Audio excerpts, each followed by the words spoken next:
Hey everyone, I wanted to go over the new and extremely exciting news that we have for Monster Hunter Rise Sunbreak's 5th free title update news that have been revealed thanks to director Suzuki. This is of course just going to be applicable as of right now for the Nintendo Switch and PC Steam versions of the game, but if you happen to be playing on PlayStation, Xbox, or PC Windows, do know that on early April is when Sunbreak is set to drop, and most likely all the free title updates that are available now will be coming available for PlayStation, Xbox, and PC Windows then. Therefore, you're going to be able to have access to this relatively soon. And today what we're going to be going over is the fact that they essentially went ahead and confirmed that yes indeed, we have two brand new melding pod options making their way as part of the final 5th free title update, and therefore access to god charms is going to be becoming even easier if you're already struggling with getting your hands on most likely some of the best charms available in the game. This is now going to facilitate that. Now last week they essentially teased that yes indeed they were going to start giving us details regarding what brand new features, what new quality of life improvements would be making their way to the game as part of the 5th free title update. And one of the things that I spoke about was the fact that yes, they were going to give us two brand new melding pod options, forms for us to be able to go ahead and make charms, because this is something that you can actually see in the mining already. I had a little bit of pushback, some people in the comments telling me that that was not the case, but of course now we know thanks to their official post that yes indeed that is what we're gonna have, and I want to discuss just what those options are gonna be in a little bit. But first and foremost, they basically just took to social media earlier today to confirm both in Japanese and in English. Both posts read the same, so we're not going to focus on the Japanese one. They usually tell us a little bit more details in the Japanese post, but we're not going to focus on that this time around. They basically say that two new types of melding pods will be added for the 5th free title update. Please wait for more information.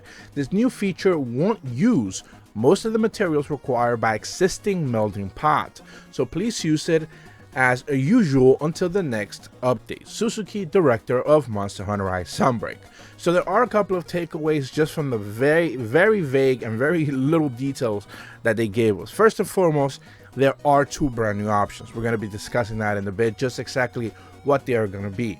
But more importantly, they tell us that this new update won't use most of the materials required by the existing melding pods. Therefore, it refers to just higher quality materials will be used at the very least for one of them, and that is one of the things that we can confirm based on the minds that yes indeed one of them will just be requiring the highest end quality materials. Now the reason for that is because chances are, and this is the vagueness of it because we know kind of a little bit but not everything, and that is that some suggestions are appearing in the minds that yes indeed you will be able to choose from either the first two skills. So we already have Aurora Melding, which gives you the option to select the first skill that you wish to go after, and therefore every single charm you craft will be tailored specifically going after that skill. Now whether you do get a +1, +2, +3, that's the RNG still doing this thing. Whether you do end up getting slots or not, that's still the RNG doing this thing, and the secondary skill is still just the RNG doing whatever it's going to do. So the option now will be requiring you to go ahead and pick some of the hardest materials that you're like the highest, I believe is +85 quality materials is what it suggests right now. So essentially pretty much like high difficulty monsters that drop like really high tier materials like Shaguru Magala parts or something along those lines, chaotic or Magala parts. Once you start selecting those type of materials, those are the ones that it's going to be requiring, and you either have two choices. The first skill and the second skill you can select, or you can select slots. So that is how that's going to work. At the same time, the secondary melding pod option is going to suggest that you might end up using anomaly investigation materials. So these would be the ones that you're already using for curious crafting, but those do pile up. Even the low rarity ones that a lot of people were farming originally, those will eventually begin to pile up as a lot of people are just doing anomaly investigation, and through re-rolling essentially on the curious re-rolls and potentially the second melding option is going to require you for that. Now that is just speculation on my part regarding the second option, just requiring anomaly investigation pieces, only because there's no real any other items left you can actually use. So essentially it could potentially go with that setup, but we don't necessarily know. What we do know that is that the end result would be you getting possibly the best access to god charms available in the game just yet. Aurora Melding gets you pretty dang close, but like I mentioned before, and I mentioned this I believe in last week's video, Aurora Melding does have the limitation that when it comes to slots, you only get 3-1-1. That is the highest slots you can get. So 3 slots on the first one, 1 and 1 secondary and the third slot skills. Whereas normal melding can get you 4-0-0 or 3-2-1. So therefore you can like actually maximize, you know, your slots, you know, optimization, if you will. If you're like looking for the best slots available, normal, you know, not necessarily picking the best skills or the skill that you want may actually grant you that. Whereas Aurora Melding is really good for selecting the skill that you're after, but with the limitation that the slots will be 3-1-1 at best case scenario. So there is that limitation there.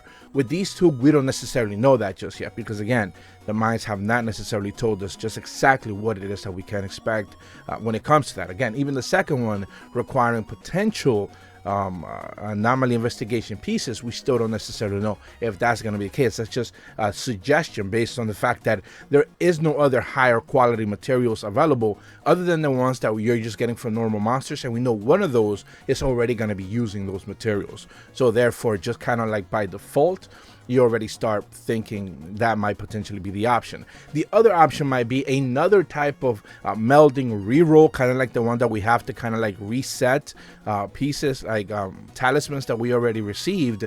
And this one would require max quality of basically talismans. So therefore, talismans that have at the very least 2 slots available to them, and at the very least 1 S or A tier skill available to it, and therefore you can only use that to reroll and select maybe a first and second skill or something along those lines.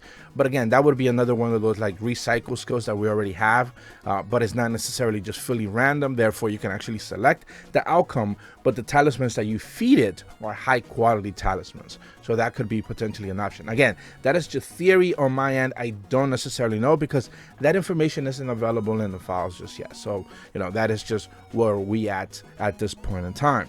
Now, one of the suggestions that I have seen kind of been tossed around by fans, of course, hunters will always have things that they want to see themselves, is that we end up seeing actually one of these options give us access to skills that are just available through Curious Crafting as of right now, and they are not available through normal talismans.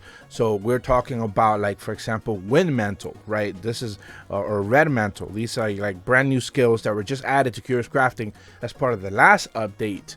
But of course, these are not available through talismans whatsoever. So therefore, you know, convergence or stuff like that. These skills are like high tier skills that are only available through Curious Crafting and could potentially become available as part of, you know, talismans, but they would end up requiring Curious Crafting pieces for you to go ahead and actually craft those talismans. That is another option that they could go ahead and do.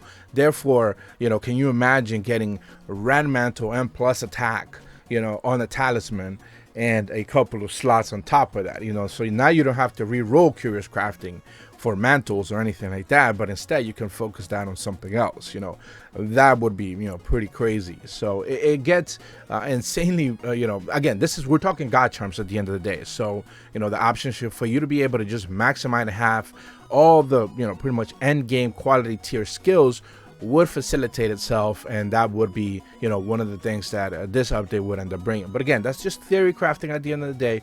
We don't really know based on anything tangible right now if that is going to be the case. But what we do know, and this is something that I made a separate video on, is that yes indeed, the PlayStation, Xbox, and PC Windows versions of the game, Sunbreak that is, will be dropping before the 5th free title update, and therefore we do expect the 5th free title update to be the final free title update. I was expecting there to be a 6th one. It kind of all really depended on when PlayStation, Xbox, and PC Windows will get Sunbreak, but since it seems to be happening earlier than expected, therefore it doesn't seem like there will be another update after that. They might end up doing another couple of patches afterwards to balance a couple of things. They always do, but it won't be considered a major patch, therefore no new major content will be dropping. So this is why they are teasing things early on, because the last batch of quality updates will be indeed part of the next update in, I believe, the 3rd week of April as of right now. So that's pretty much all the information that we know so far. I've been putting out a couple of videos kind of going over all of this. Links in the description below if you haven't necessarily checked them out. I know the algorithm has kind of been screwing my channel a little bit, but there we go. We're still putting out information, and hopefully hunters will be able to get their hands on it. If you're brand new to my channel though, be sure to leave a like and subscribe. Hit the bell to receive notifications when the videos go up. And as always, thank you so much for watching. See ya.